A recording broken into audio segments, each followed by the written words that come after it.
gratitude gives me a long way. Like I've noticed, the more I give Beautiful. gratitude for what I already have, that it seems to take me pretty far. So Beautiful. So think about a simple example. So there's a quality in you that is seeking. You have the longing for understanding. And it's a beautiful place to be in, to long understanding, to be called to know, right? Like I said earlier, the very first step into this journey of awakening is the desire to awaken. This conversation would not resonate with most of the people hanging out there in Dallas, or most of the world for that matter. There's a few select people that are drawn away from the consciousness of the collective into a state of desire to know. It's a longing of awakening.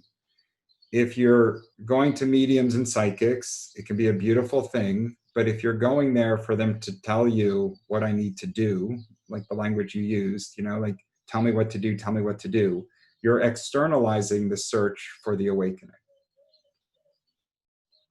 The only one that can wake you up, I can poke and prod you, and other people can encourage it and create the right space. But the only one that has true capacity for awakening is you.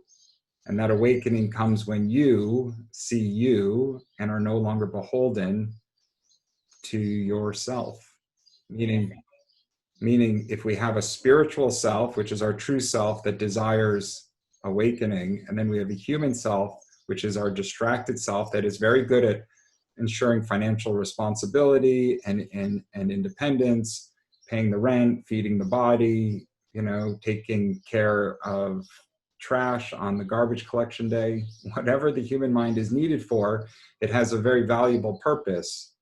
But the awakening that you seek requires this human mind to see its value and to not allow it to overstretch its purpose, because that's the part of you that's going to go externalizing. What should I do? Where should I go? Where are the answers? What do I need to know? And it will constantly, with this type of chart and as much air as you have, and a subconscious that sits in a curious disposition, it will constantly be calling you out. What do I have to do next? Where do I have to go? Who else can I talk to? What then? What then? What then? And there's nothing wrong with that as part of your journey, but you have to recognize that it has limitations, and that at some point, whether it's today or a year from now or 10 years from now, those limitations will have been reached. My sense is they've already been reached, in which case the journey from this point forward is simply the observer of self and the ability to embrace its qualities for exactly what it is and no longer be stuck with it.